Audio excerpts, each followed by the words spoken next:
শিবগীতা in Bangla দ্বাদশ অধ্যায়। শিবগীতা in Bangla দ্বাদশ অধ্যায়, উপাসনা জ্ঞান ফলম শ্রীরামবাচ।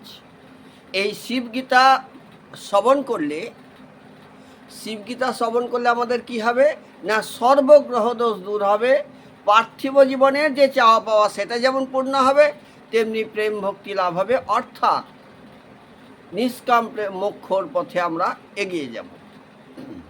তাহলে আপনারা নিয়মিতভাবে এটা শ্রবণ করুন এবং বাড়িতে বেশি বেশি করে বাজান। বাড়িতে পজিটিভ ভাইব্রেশন আসবে এবং নেগেটিভ এনার্জি দূর হয়ে যাবে। এর ফলে আপনাদের আর্থিক উন্নয়ন হবে, সর্বগ্রহ দোষ দূর হবে, কাল সর্পদোষ, মাঙ্গলিক দোষ, সর্বগ্রহ দোষ দূর হবে শিবের কৃপায়। তাহলে দ্বাদশ অধ্যায়, উপাসনা জ্ঞান ফলম শিবগীতা। শ্রীরাম ওয়াচ। ভগবান রাম, শ্রীরাম বললেন, হে ভগবান দেবেশ্বর দেব মহেশ্বর, দেবাদিদেব শিব, আপনাকে নমস্কার। আপনি এখন উপাসনা বিধি এবং তাহার নির্দেশ এবং কাল সম্পর্কে আমায় বলুন যে কখন আমি উপাসনা করব। উপাসনা নিকটে বসবাস করব ভগবানের। মহেশ্বর বললেন, হে রাম, তখন শিব রামকে বলছেন, উপাসনা দেশ কাল উপাসনা বিধি শ্রবণ করো। সমস্ত দেবগণের দেহই মদংশ দ্বারা অর্থাৎ প্রতিবিম্ব চৈতন্য দ্বারা উপলক্ষিত। তাহলে দেবাদিদেব শিবের দেহ থেকেই দেবদেবের উৎপত্তি হচ্ছে মদংশ দ্বারা অর্থাৎ প্রতিবিম্ব চৈতন্য দ্বারা উপলক্ষিত। অতএব উহা পরিচ্ছন্ন এবং তৎ অন্তঃকরণ প্রতিবিম্বিত চৈতন্য ভেদে ভিন্ন ভিন্ন রূপে প্রতিভাত হয়। সুতরাং যারা অন্য দেবতার প্রতি ভক্তি সম্পন্ন হয়ে শ্রদ্ধাপূর্বক তাদেরকে ভজন করেন, তারা প্রকৃতপক্ষে আমারই উপাসনা করেন। অর্থাৎ যারা অন্যান্য দেবদেবীর পুজো করেন তারাও পরোক্ষভাবে শিবেরই পুজো করেন। কিন্তু আমি যে সর্বান্তর্যামী এবং সর্বফলপ্রদ ইত্যাদি আমার স্বরূপ জানিতে পারে না, তাই তাদৃশ্য ভজনা অবিধিপূর্বক সম্পাদিত হয়। তারা যেহেতু আমাকে সর্বেশ্বর জানতে পারে না, সেই জন্য তাদের পূজা উপাচার এগুলো হচ্ছে অবিধিপূর্বক। এই নিখিল ব্রহ্মাণ্ড আমার থেকেই অতিরিক্ত বস্তু নয়। আমি সমস্ত ক্রিয়ার ভোক্তা, আমি সমস্ত ক্রিয়ার ফলদাতা। অতএব বিশ্বাকার শিবাকার আদি যেরূপেই যে উপাসনা করুক না কেন, একমাত্র আমাকেই সকল উপাসনা করে থাকেন। সুতরাং তদাকারে আমি প্রসন্ন হয়ে তাদেরকে বাঞ্ছিত ফল প্রদান করে থাকি।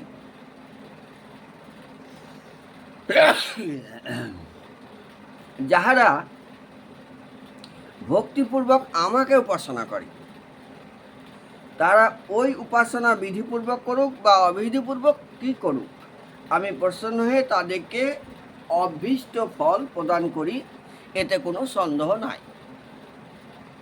পূর্বে দুরাচার থাকিয়াও যে ব্যক্তি একনিষ্ঠ হয়ে আমাকে ভজনা করেন, কেউ দুরাচার আছেন, সেও যদি একনিষ্ঠভাবে দেবাদিদেব শিবকে ভজনা করেন, তাকে সাধু বলে জানবে। কারণ সেই ব্যক্তি পূর্বে দুরাচার থাকলেও সম্প্রতি উত্তম বিষয়ে নিশ্চয়বান হয়েছেন, অর্থাৎ এখন তার মতিগতি ভালো হয়েছে এবং সেই মতিগতির ফলে সে শিবের অর্চনা করতে শুরু করেছে। অতএব তিনি সাধু ব্যক্তি। যে ব্যক্তি অনন্য চিত্ত হয়ে আমাকে জীবাত্মা রূপে জানতে পারে, সেই জ্ঞান সম্পন্ন ব্যক্তিকে ব্রহ্মহত্যাদি পাপসমূহ দর্শন করতে পারে না। অর্থাৎ তাদৃশ্য জ্ঞানী ব্যক্তি ব্রহ্মহত্যাদি পাপেও লিপ্ত হন না। ইদানীং উপাসনার প্রকারভেদ বিভিন্ন রকম আছে। মনীষীগণ উপাসনাকে 4 ভাগে ভাগ করেছেন। কীরকমভাবে না, মনীষীগণের উপাসনা হচ্ছে সম্পদ, আরোপ, সম্বর্গ ও অধ্যাস। এই 4 ভাগে উপাসনা বিভক্ত। কি কি 4 ভাগ? সম্পদ, আরোপ, সম্বর্গ ও অধ্যাস।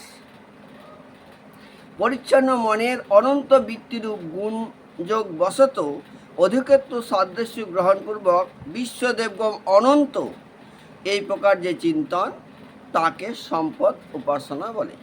তাহলে সম্পদ উপাসনা কি বলে না, মন তাদের পরিচ্ছন্ন হয়ে গেছে, মনের বৃত্তি রূপ যে গুণ, সত্যতম রজ যে গুণ, সেই অধিকত্ব সাদৃশ্যবশত বিশ্বদেবগণ অনন্ত এই রূপে যারা উপাসনা করে তাদেরকে সম্পদ উপাসনা বলে। অঙ্গে আরোপপূর্বক যে উপাসনা তাকে আরোপ উপাসনা বলা হয়। অঙ্গে কিছু আরোপ করে ত্রিপুণ্ড লেপন করছি ইত্যাদি ইত্যাদি। যেমন শ্রুতিতে উদ্গীত শব্দবাচ্য ওঙ্কারের উপাসনা নির্দিষ্ট হয়েছে। বুদ্ধিপূর্বক আরোপ করে যে উপাসনা করা হয় তাকে অধ্যাস বলে। বুদ্ধিপূর্বক, যেমন শ্রুতিতে স্ত্রী সম্বন্ধে সিদ্ধান্তে অগ্নিজ্ঞানে উপাসনা বিধি কথিত হয়েছে। ক্রিয়াযোগের দ্বারা যে উপাসনা তার নাম হচ্ছে সম্বর্গ উপাসনা। ক্রিয়াযোগ, যেটা আমাদের লাহিড়ী মহাশয় করেছেন ক্রিয়াযোগ, এর আগে আমরা পতঞ্জলিতেও দেখতে পেয়েছি ক্রিয়াযোগ। যেমন প্রলয়কালে এক সংবর্ত নামক বায়ু সমস্ত ভূতকে অবসন্ন করে। এই যে ভূত জগৎ, প্রলয়কালে যেমন সংবর্ত নামক বায়ু সমস্ত ভূতকে অবসন্ন করে, সেই প্রকার এই সম্বর্গ উপাসনাতেও সমস্ত ভূত বশীভূত হয়। তাই একে বলা হয় সম্বর্গ উপাসনা। গুরুলব্ধ জ্ঞান বলে উপাস্য দেবতা এবং নিজের যে অভেদভাবে অবস্থান তাহাকে অনন্তর ভূত উপাসনা বলে। পূর্বে যে সম্পদাদি উপাসনার বিষয়বস্তু বলা হলো, এরা হচ্ছে বহিরঙ্গ উপাসনা। চিত্তের অন্য জ্ঞান প্রবাহ বিদূরিত করে অবিচ্ছিন্নভাবে কেবলমাত্র উপাস্য বিষয়নী চিন্তাকে উপাসনা বলে। এতাদৃশ উপাসনায় দেবতা ও জীবাত্মার অভেদ ভাব সম্পন্ন হয়। জীবাত্মা আর দেবতা অভেদ, মানে ভেদ নাই, এরকম ভাব সম্পন্ন হয়। সম্পদাদি পূর্বোক্ত বহিরঙ্গ উপাসনায় যখন দৃঢ় বুদ্ধি হইবে তখন তা পরিত্যাগপূর্বক অন্তরঙ্গ উপাসনা। তাহলে বহিরাঙ্গ উপাসনা শেষ করার পর এবার অন্তরঙ্গ উপাসনা অনুষ্ঠান করতে হবে। এই পর্যন্ত উপাসনা বিষয় বললাম। এখন উপাসনা অঙ্গ সমূহ তুমি শ্রবণ করো। দেবাদিদেব শিব রামকে বলছেন, তীর্থ এবং পুণ্য ক্ষেত্রাদিতে গমন এবং তার প্রতি শ্রদ্ধা পরিত্যাগ করবে। যেখানে নিজের চিত্তের একাগ্রতা সম্পাদিত হয় সেইখানেই সুখে উপবেশন করবে। যেখানে তোমার মনের একাগ্রতা, কনসেন্ট্রেশন অফ মাইন্ড আসবে, সেখানেই তুমি বসে পড়বে।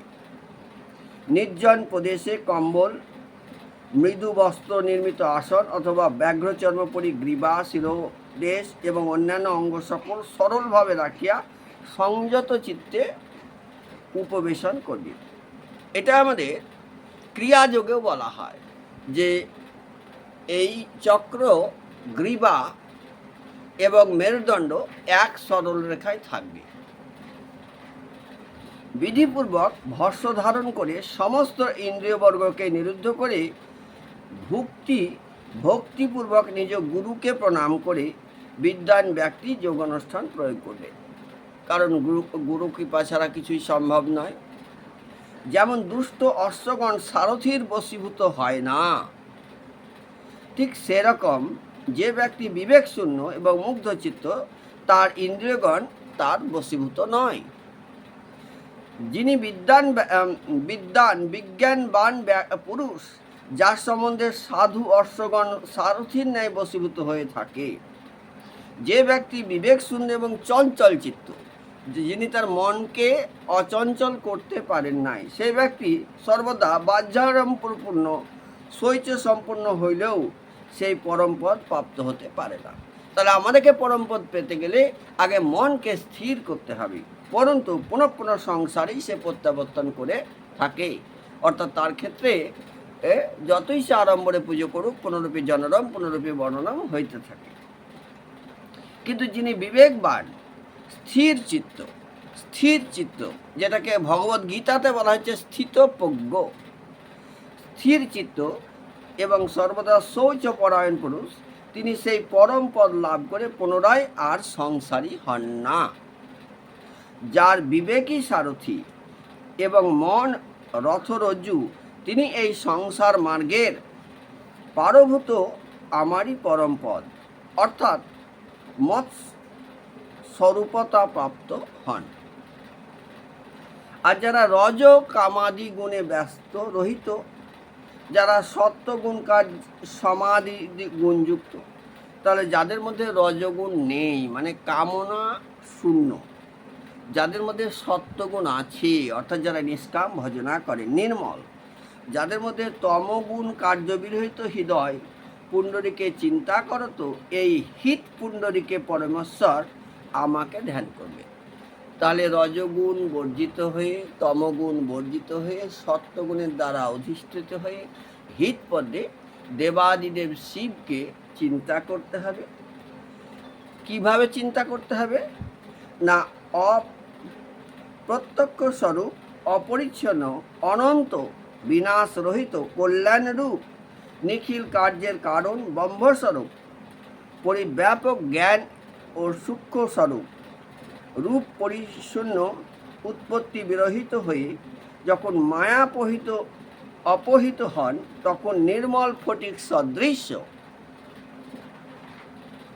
উমা দেহান্ধধারী, ব্যাঘ্রচর্ম বস্ত্র পরিহিত, নীলকণ্ঠ ত্রিনয়ন জটাধারী চন্দ্রশেখর, নাগযজ্ঞপিত ধর, ব্যাঘ্রচর্ম উত্তরীয় পরিধান করে আছেন, সর্বশ্রেষ্ঠ অভয়পদ, ঊর্ধ্বস্থিত হস্তে পরশু এবং মৃগধারী, ভস্য ভূষাঙ্গ সর্বাঙ্গ সর্বালঙ্কার শোভিত আমাকে ধ্যান করবে।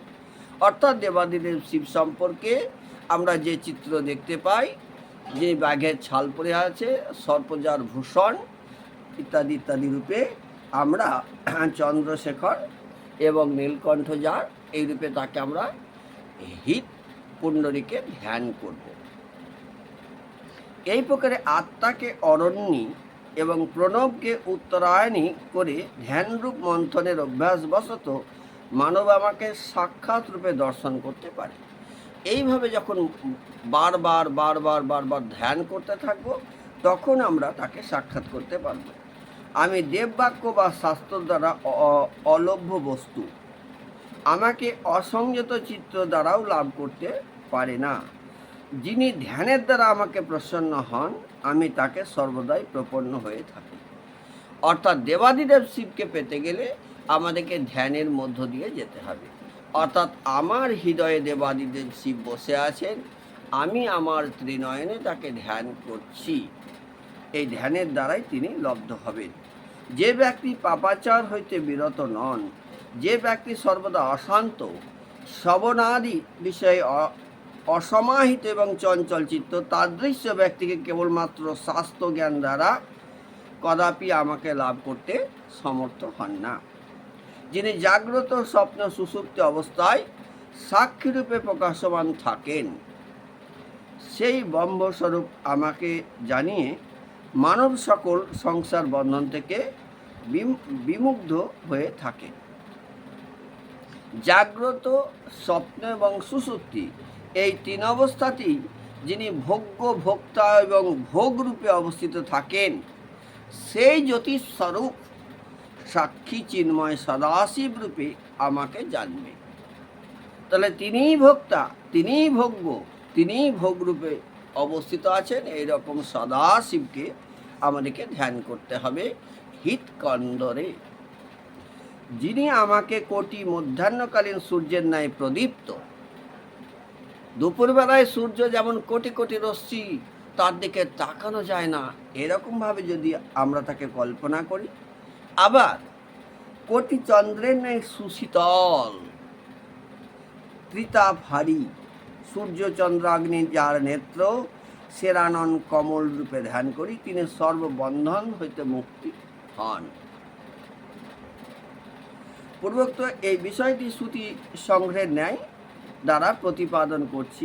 যিনি এক এবং অদ্বিতীয়, দোতন স্বভাব, সর্বভূতে গুহ্যরূপে অবস্থিত, সর্বব্যাপী, সর্বভূতের অন্তরাত্মারূপ, সর্ববিষয়ের অধ্যক্ষ, প্রেয়তা, তাকে সর্বভূত অধিবাস করছে, যিনি সাক্ষী স্বরূপ, কেবল অবিদ্যারহিত নির্গুণ পদার্থ, যিনি সৃষ্টির পূর্বে একাই অবস্থিত ছিলেন, সৃষ্টির পর্বে সর্বপ্রাণীর অন্তরাত্মারূপে যিনি বিরাজিত আছেন, যিনি মায়াক্ষ বীজকে সর্বদা স্বসত্তায় অভ্যাসিত করেন, এইরকম আমাকে যে ধীর ব্যক্তি সর্বদা সাক্ষাৎ করতে পারে, তার কৈবল্য রূপ মুক্তি হয়ে থাকে। তাহলে সৃষ্টির পূর্বে কে ছিলেন? দেবাদিদেব শিব ছিলেন। সৃষ্টির পরে কে আছেন? দেবাদিদেব শিব আছেন। তার কৈবল্য রূপ মুক্তি হয়ে থাকে। কিন্তু যারা ভেদদর্শী তারা মুক্তি হতে পারে না। ভেদাভেদ করা চলবে না। দশবিধ নাম অপরাধ, কৃষ্ণের দশবিধ নাম, বৈষ্ণবের দশবিধ নাম অপরাধের মধ্যে আমরা দেখেছি যে ভেদাভেদ করা চলবে না। অগ্নি যেমন লোহাদি দাহ্য পদার্থের সহিত সম্মিলিত হয়ে তদুপদাদি বশত চতুর্কোণ দীর্ঘ বক্রাদি আকার প্রাপ্ত হয়, সেই রকম এক সর্বভূতের অন্তরাত্মা তদুপাদি বশত ভিন্নবৎ প্রতীয়মান হইলেও লৌকিক দুঃখ দ্বারা বিলুপ্ত হন না। কারণ কি না, ইনি বাহ্য বা সর্বধর্মাতীত পদার্থ, সর্বধর্মাতীত পদার্থ, ধর্মেরও ঊর্ধ্বে। যে জ্ঞানী ব্যক্তি আমাকে জানতো